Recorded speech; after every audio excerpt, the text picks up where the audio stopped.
So, herein comes a great motivation for learning and doing attosecond pulse, because the bottom view graph that I am showing you is a real measurement. Watch on top here a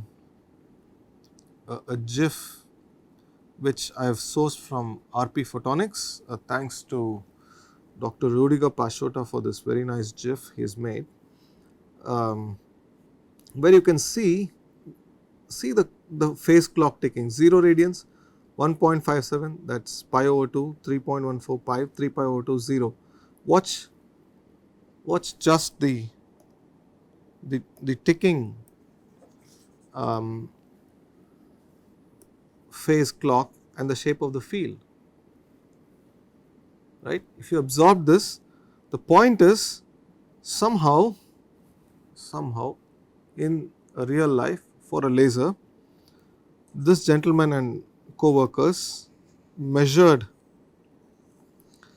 directly, like an oscilloscope would measure a field, the oscillations of the carrier wave at what time scales? These time scales are all the way on 0.1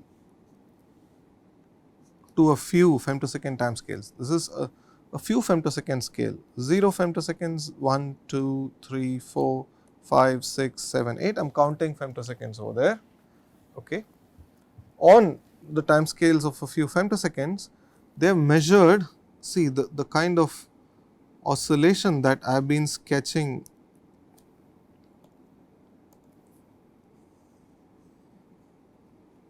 throughout so far, you see.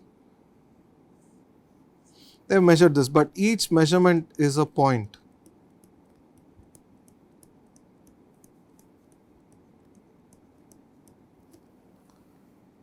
Right. Each of these is a point. Maybe I should use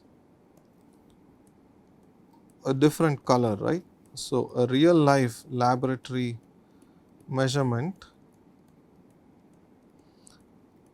if you are looking at the vertical axis, it is a good thing to observe.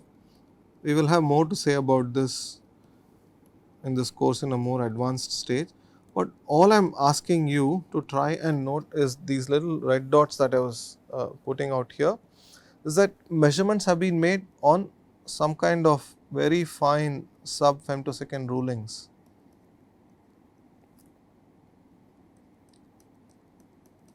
So, attosecond science and technology enables this. So, if somebody has done this, in this case he or she has indeed realized, because this is of the order of a femtosecond. This all, I mean, you are resolving things of the order of a femtosecond. This oscilloscope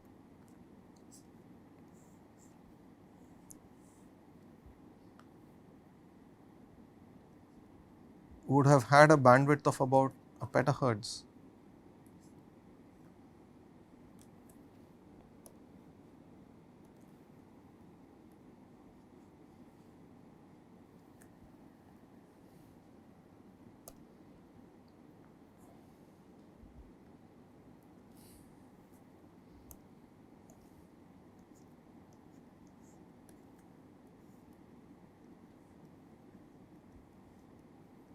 Okay.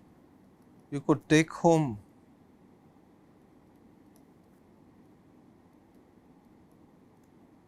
your oscilloscope with a few knobs, which has a petahertz bandwidth effectively. Of course, no company today makes this as yet as a take home box. So, are we going to have it in a little briefcase box or whatever, or in a backpack? Well, those days are for you guys to ponder about and even take forward in the future, but it is quite remarkable that we have been able to do it at all. If you just peer into this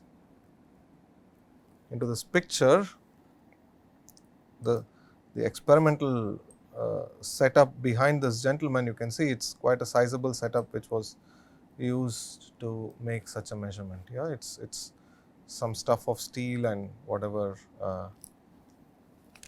behind, so it is quite a sizable setup. Okay. Maybe I should erase this, but if you want further more details of this, I refer you to ATOWorld, the website of now the present current year's Nobel laureate, Professor Ferenc Krauss.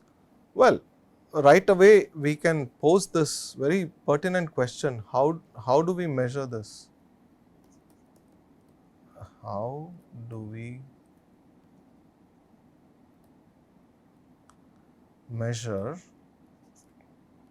phi naught or the carrier envelope offset frequency? So, for that, please look into this nature physics paper, which we will also discuss in some detail. I haven't cited the year, volume number and whatever, but if you like, the DOI is quite simple: 10.1038/NPhys 1250. Okay. So, please look this up. Well, I am very tempted to sort of let the cat out of the bag, as people say, but I had also asked you to think about how you could measure this. There is an answer on the screen, but unless you have already come across this, it's probably not fairly obvious. But let me take this away and ask you, did you have some time to think about possible ways to measure? I am not asking you how the petahertz oscilloscope works, which maybe you are even able to think about right away or read about, but how do you measure phi CEO or phi 0 as a number? Did you give it some thought?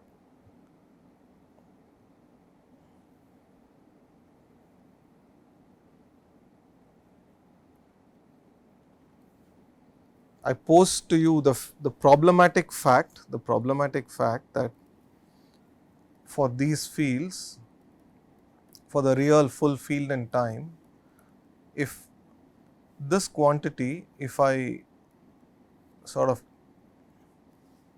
have no control over the time window I am measuring, right. So, let me put this as a full integration over whatever time, and this is my signal, then this, if I measure the field, not the intensity, this thing is going to be 0, and I mean the phi CEO is a field sensitive quantity. If I throw away the field oscillations and keep only the envelope on top,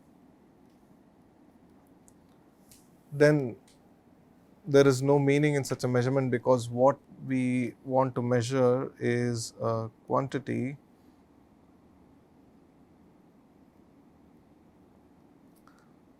that relates to the difference between these two times, if you wish, because omega naught times t is phi, right.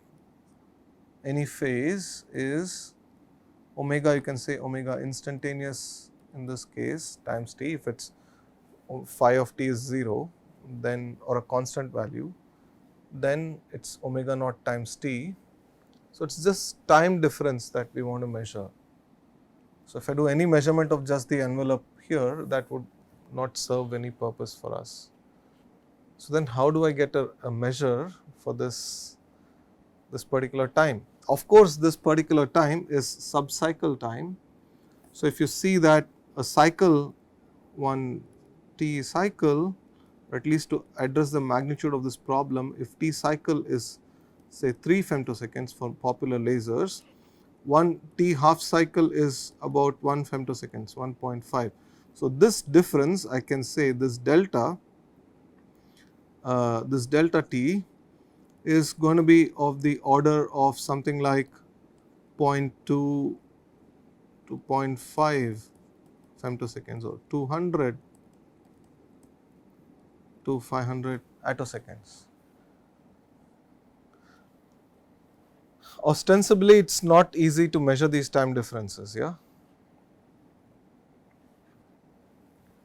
to do a direct time measurement could be different, and I brought this up to you, that if I now can even manage to do a direct field measurement in time through some means, if I measure any signal of pertaining to a sum of the fields over a period of time using a slow detector, which all detectors are on this time scale, they are all very slow, even not just the field, they are also slow from the on the time scales of this envelope, which is whose full width half max is say 20 femtoseconds approximately, and the appreciable field amplitude, okay, appreciable field amplitude lasts only for about 50 femtoseconds. So, everything is going to be slow, every conceivable technology in our hands is going to be slow compared to that, and therefore, all measurements would be dealt a blow by this condition of this integral being 0. So, we have to figure out something else clever, right, something else. So, that is the whole challenge. I brought this up, I will also maybe bring this up again next for you guys to think about, forgetting about the mechanics of how such a measurement would work.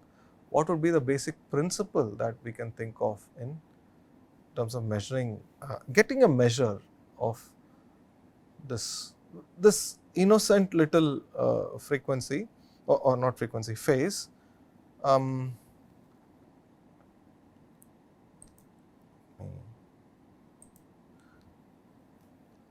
This phase, but I am also bringing up to you a slightly more advanced sort of idea, which maybe you can also think of it in the following terms. The fact is that, I am sorry, the fact is also, I'm throwing what may be for this course at this time some fairly advanced ideas or nuances, but we will unwrap them as we go along. But this is something which is easily conceivable based on your present knowledge of things, which is the following, that the quantity phi 0, okay, in the Taylor expansion of phi, the quantity phi 0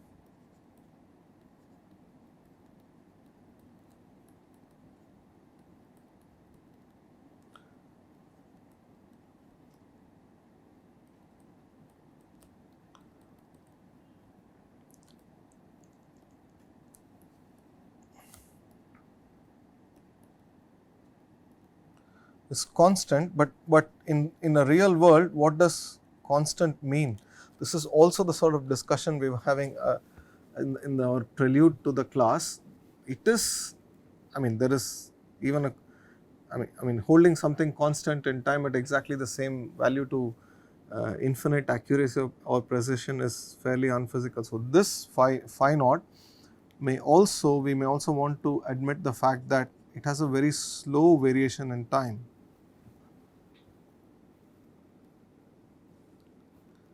Right, and therefore, if there is a slow variation of this frequency in time, this translates to, and its derivative, however slow, the variation in time translates to a frequency. So, if you can measure this frequency and isolate it separately, while an absolute number for phi naught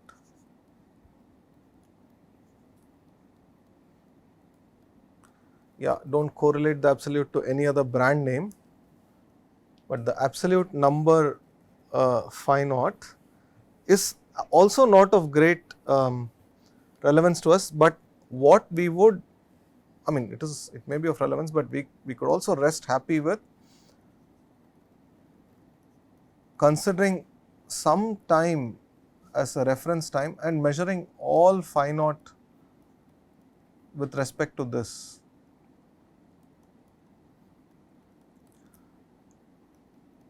Phi naught after delta T1 after it, delta T2 after it. If I know how much the difference between these phi naughts are, delta phi naughts as a function of delta t, we are also doing fine. You see, since these are delta phi naughts after delta t, these correlate to a frequency measurement. So, looking at this from a frequency domain, this is going to manifest in the following way,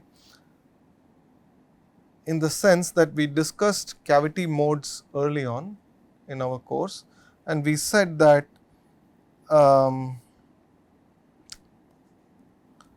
all cavity modes are spaced apart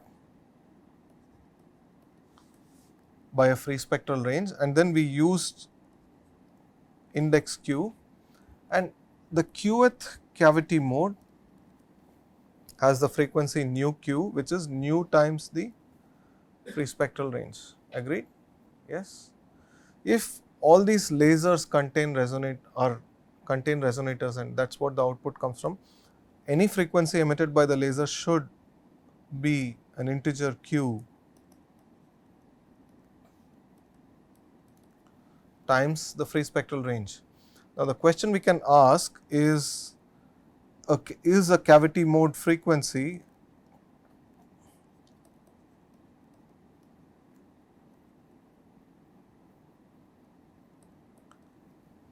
just q times FSR, or is there some other non-zero offset to it? In reality,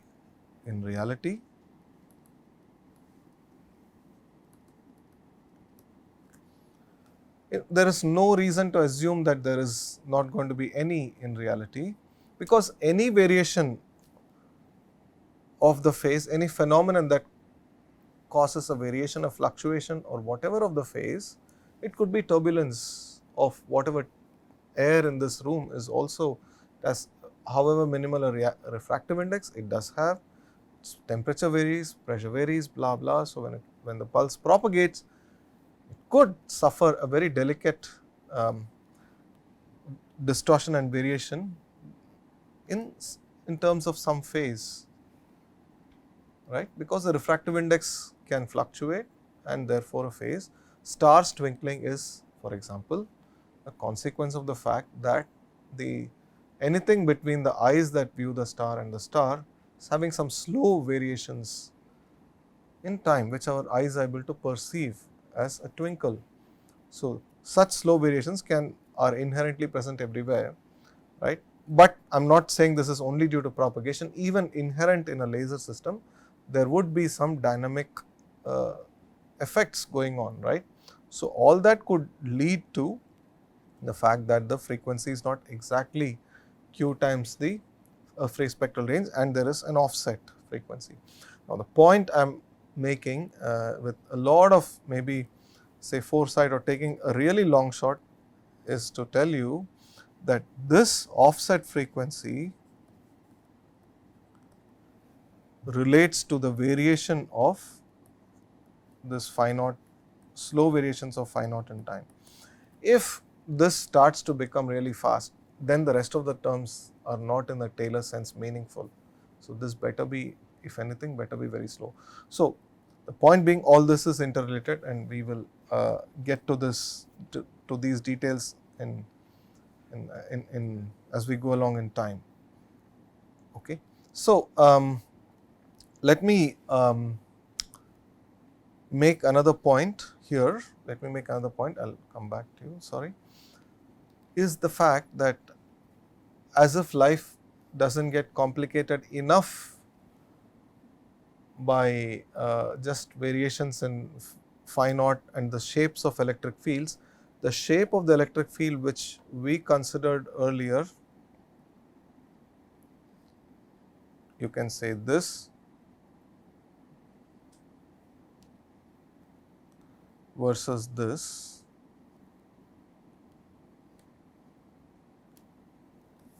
shapes of electric fields. If this weren't exotic enough, and let's also accept that in all these cases we assumed linear polarization of light. This is one longitude description of an electric field in one longitudinal and one transverse dimension, but in reality there is the other transverse dimension too.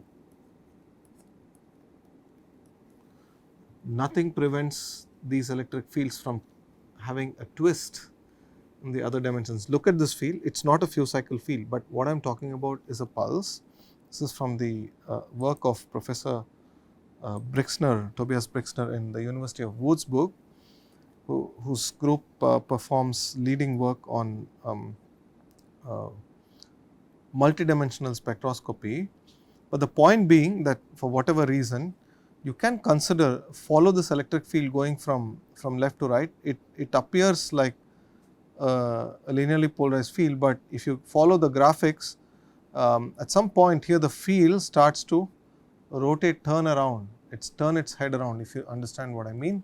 So, the field was polarized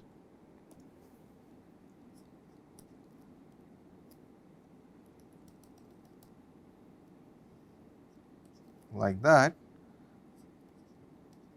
It of course does so in good sequence. Yeah, it is not that it is a discontinuous variation or something like that.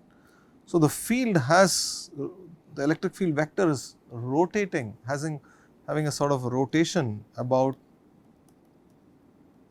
the propagation axis, just like a circle in the case of circularly polarized light, right. The electric field vector is sort of doing that in a circularly polarized, in the case of circularly polarized light.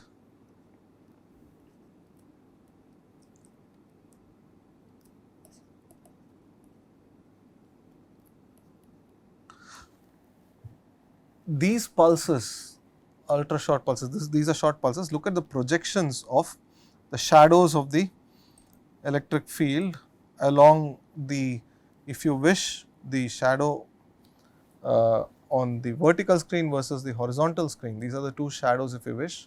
They are pulses and they can have pretty complex structure. Now, even for these few cycle and other pulses, you can have such complex. Okay, let me attempt to draw. Okay, I am not getting it, so I will try. I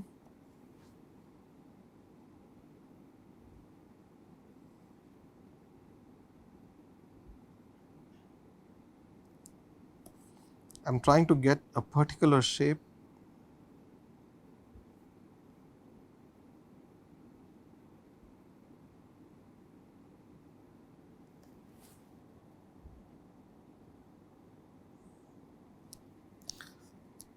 I am just exposing my lack of artistic abilities. I understand that, but maybe I pull it off here. Let us see if I can help you visualize this better. In words, I am drawing here the tip of the electric field at any point in time. So, here the tip of the electric field is like that, here it was like that, here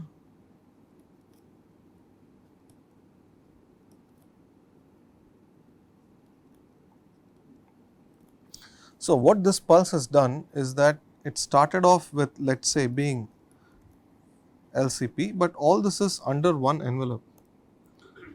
Let us not forget that all this is under one envelope of the pulse, one Gaussian like envelope of the pulse. It started off being LC, or it started, this is the leading edge, right. So, it started off being, let us say, right circularly polarized, and then here it ended up being left circularly polarized. The electric field twisted in a direction like that. Nothing prevents it from doing so. Here in between, it went through a half a cycle of being linear. This sort of a pulse shape will have a role to play in attosecond physics. Well, why I am bringing this up is that